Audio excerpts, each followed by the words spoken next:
ही आहे आपली 35 इंच वरचा साईड आणि 31 साईज आपली कंबर येणार आहे. बाईची उंची आहे आपली 11 इंच आणि रुंदी 12 इंच. सो आता आपण हा प्रिन्सेस कटचा ब्लाऊज तयार करतो म्हणजे काय, कटिंग करतो. ठीक आहे. तर मेन उंची आपल्याला तयार हवी आहे 14.5 इंच, तर आपण इथे घेतोय 15 इंच, सॉरी 15.25 इंच उंची आपण कटिंगमध्ये घेतोय. कटिंगमध्ये घेतल्यानंतर आपण आपली 38ची छाती म्हणजे मेन घडी आपली 9.5ची असणार आहे आणि 2 इंच किंवा 1.5 इंच, मी 2 इंच जास्त घेतली कारण की ह्यांनी मार्जिन आपल्याला जास्त ठेवायला सांगितलेलं. तर हे झालं मेन कटिंगचं. आता ह्याचा बंद गळा आहे बॅकचा आपला. तर बॅकचं ह्यांचं शोल्डर आहे आपलं 16 इंच. तर मी 16 इंच पूर्ण घेणार नाही, 16 इंच घेतलं तर थोडंसं खाली येतं. मी 7.25 इंच घेतली म्हणजेच किती होईल हे 15.5 इंच. पुढे मी घेतलं 7.25 इंच घेतलं. त्याच्यानंतर 7 इंच मी मुंडा खोली घेतली.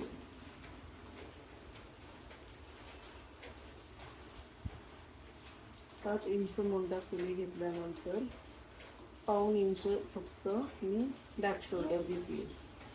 जास्त घेत नाही आहे कारण की इकडे गुळ घेतला की मग आपला पुढचा प्रॉब्लेम होतो. त्यामुळे इथे जास्त घ्यायचं नाही. हे झालं आपलं शोल्डर, सॉरी मुंडा. त्याच्यानंतर इथल्यापेक्षा इथे अर्धा इंच आपण कमी घेतोय कारण की कंबर नेहमी आपली छोटीच असते आणि टक्स पॉईंट पण येतात आपले. तर ही झाली आपली कंबर. त्याच्यानंतर 4.5 इंचावर किंवा 5 इंचावर रुंदी 5 इंच आणि उंची आपण घेतोय 5.5 इंच. इथे आपण अर्धा इंचाचा टक्स घेणार आहोत म्हणजे तो तयार होऊन किती येईल, 1 इंचाचा येईल इकडे पण आणि इकडे पण, अशा पद्धतीने. तर हे झालं आपली खालची माप सगळी. आता गळ्याचं पण. तर 1 इंच आपण इथून, सॉरी 1.25 इंच इथे आपण खाली घेतो उतर इथपासून, अशा पद्धतीने 1.25 इंच उतर खाली घेतले आणि गळा आपण घेणार आहोत 4.5 इंचावर. 4.5 इंचावर आणि त्याची आपण खोली घेणार आहोत 2.5 इंच.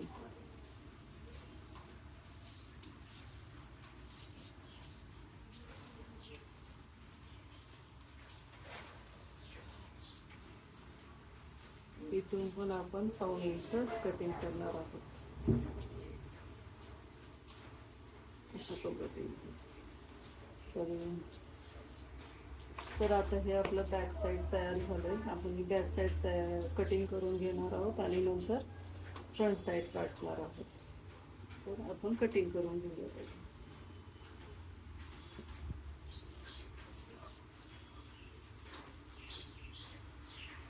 तर ही कटिंग करून झालेली आता हीच मी अपोजिट साईड ठेवते इकडच्या.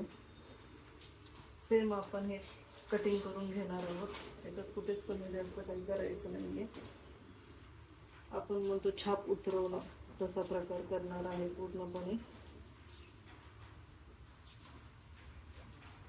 सगळ्यात सोपा ब्लाऊज प्रिन्सेस कटच आहे तसं म्हटलं तर. फिनिशिंगचा थोडासा प्रॉब्लेम आहे पण ज्याचा हात बसलाय त्याच्यासाठी काहीच प्रॉब्लेम नाहीये. हे झालं, आपण मार्किंग करून घेतलं पूर्णपणे. तर आता इथून आपण 1 इंच सगळ्यात अगोदर वाढवून घ्यायचं खालच्या साईडला.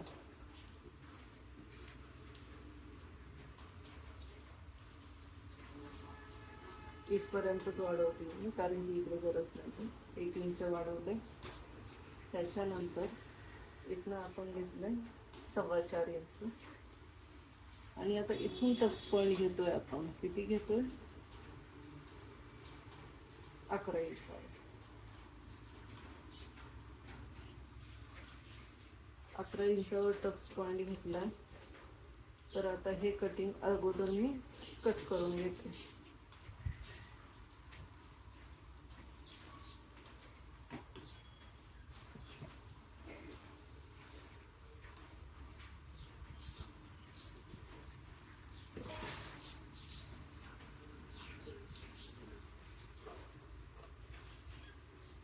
म्हणजे तुम्हाला सांगायला मला बरं जाईल.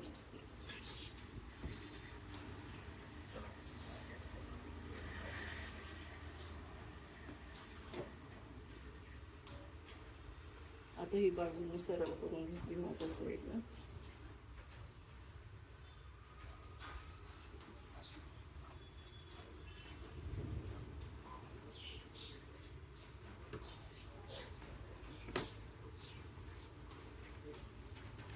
तर इथे 4 इंचावर आपण 4.25 इंचावर घेतोय मार्किंग.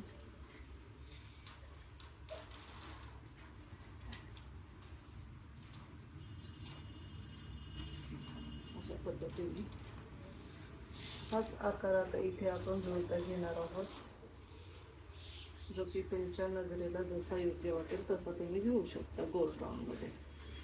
आणि इथे आपण 1 इंचावर उतार देणार आहोत.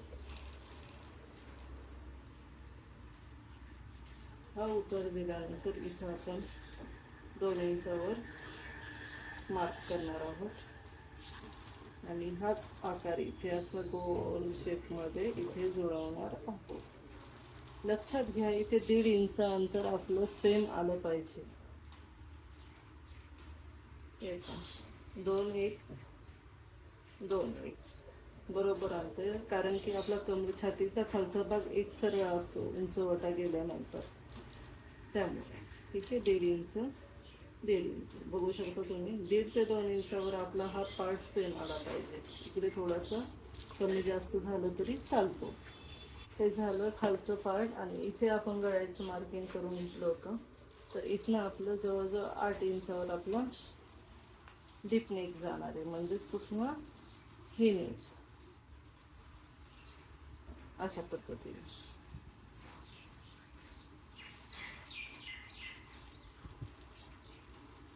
सो मी हे आता कट करणार नाही, मी हे मशीनवर गेल्यावरच गळा जोडताना ह्या गोष्टी कट करते. सो हे आपलं फ्रंटचं कटिंग झालं आहे. आता हा मोंडा राहिला. मोंडा म्हणाल तर कसा घ्यायचा, इथून मगाशी आपण जे मार्किंग केलं होतं इथपासून इथपर्यंत, इथून 1 इंच आतमध्ये घ्यायचं.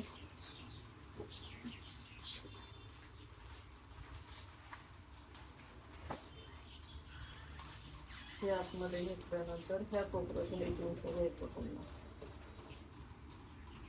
आणि हे गोल राऊंडमध्ये कापून घ्यायचं.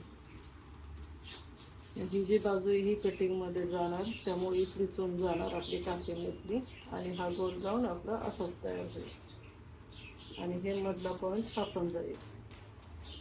त्यामुळे आता ही कटिंग करून घेऊ.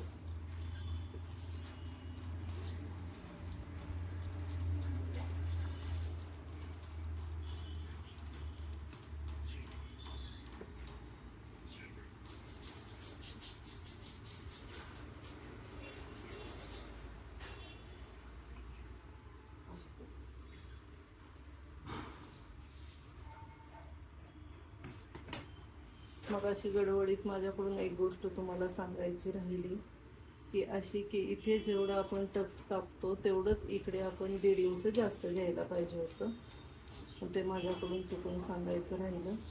सो आता मी इथे 1.5 इंचाचा इथे क्रॉस मी जॉईंट देऊन घेईल, जो की आपला शिवण्यामध्ये जाईल. सो हे आपलं फ्रंट कटिंग झालेलं आहे. आता त्या पॉईंटला हा पॉईंट जुळवून ठेवायचा, म्हणजे आपले जवळजवळ एवढे सगळे टक्स इथे मध्ये पडतायत. हे झालं आपलं बॅक नेक. अस्तर हे अस्तर. आता आपलं काय राहिलं, स्लीव्ज राहिली आहे, तर आपण स्लीव्ज कटिंग करून घेऊ.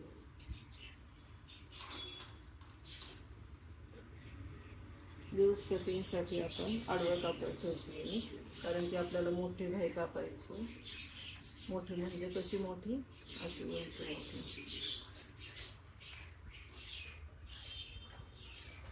9:30 ते 10ची घडी घेतो आपण बाहेरसाठी. हे पहा 9:30ची घडी घेते. तर आपली ही उंची पाही आहे 11 इंचाची. तर आपण सध्या 12.25 इंचाची भाई घेतोय कटिंगमध्ये. 12.25 इंच इथून 3 इंच इकडे जाते. सो आता इकडून आपल्याला हे करावं लागेल. काय करावं लागेल, अशी भाई करावी लागेल. घडीमध्ये जरा प्रॉब्लेम होतोय त्यामुळे.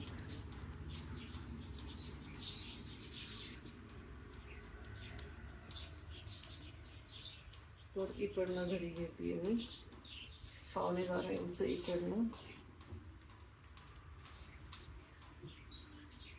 आणि वरती पफ पाहिजे आपल्याला, तर वरती 2.5 इंच घेते, कारण की जास्त पफ नको आहे, थोडासाच हवा आहे.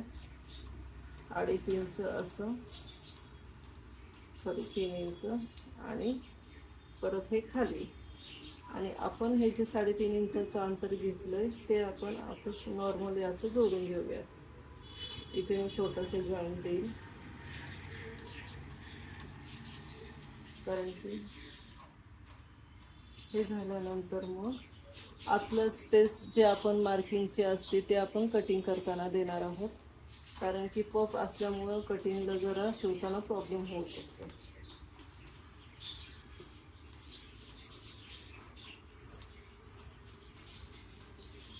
आता हे मार्किंग झालं आपलं,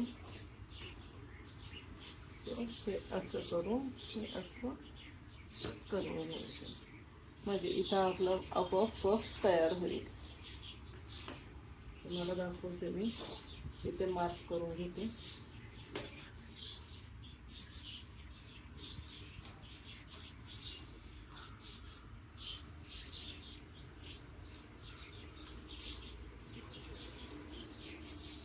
इथे हे एवढंच पार्ट जुळवल्यानंतर हा आपला पफ तयार होतो.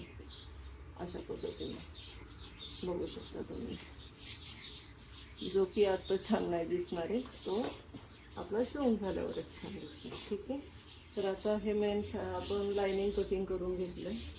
आता आपण मेन फॅब्रिक कट करूया.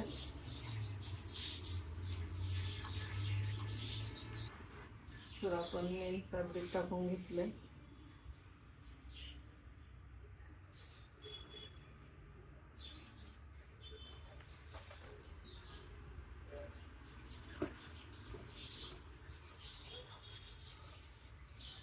आपल्याला काठाचं यूज करायचं नाही, रेग्युलरच करायचं. एक काठ बाजूला आणि एक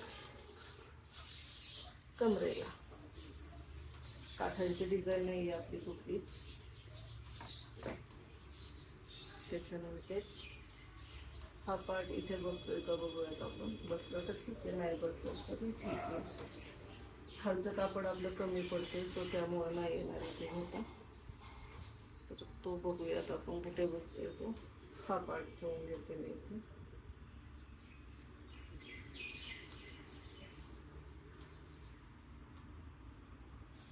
अशा पद्धतीने हा पण नाही ठेवता येणार आहे, ह्याचा पण प्रॉब्लेम होतोय जरा.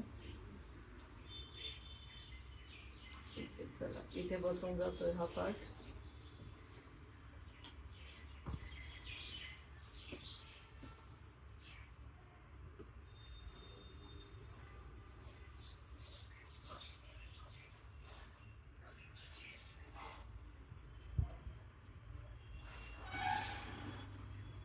कट टू कट कापून घेतोय आपण. ह्याला आपल्याला पॅड लावायची. तर पॅड लावण्यासाठी ह्याला आपल्याला या कापडासाठी डबल मार्जिन कपडा घ्यावा लागेल, कारण की हे कापड खूप पातळ आहे. आपण पॅड लावलं की त्यातून ते सगळं दिसणार. त्यामुळे आपल्याला डबल कापड लावून अस्तर बॅक साईडला लावायचं आहे, दुसरं वाला.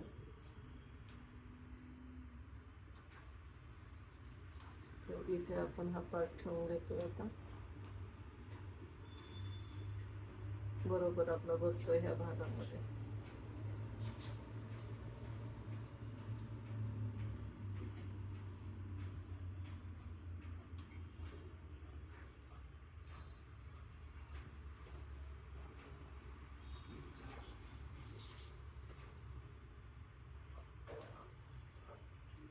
हे थोडंसं आहे ते कटिंगमध्ये जातं, एवढं काही फरक पडत नाही या गोष्टींचा.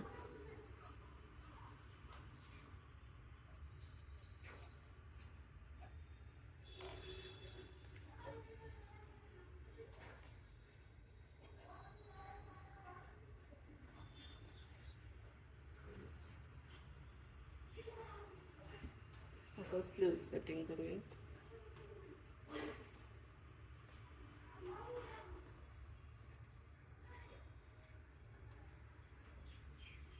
स्लीव्हजला आपल्याला कापड जास्त लागणार होतं, त्यामुळे कटिंगमध्ये जरा कॉम्प्रोमाइज केलेलं आहे आपण.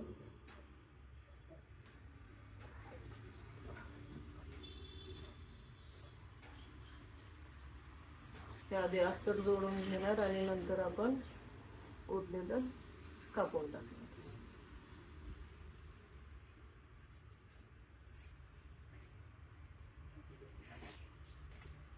तर आपले इथे थोडे थोडे जॉईंट येणार आहेत सगळीकडेच, कारण की आपली पीसच छोटा आहे आणि बाही मोठी आहे.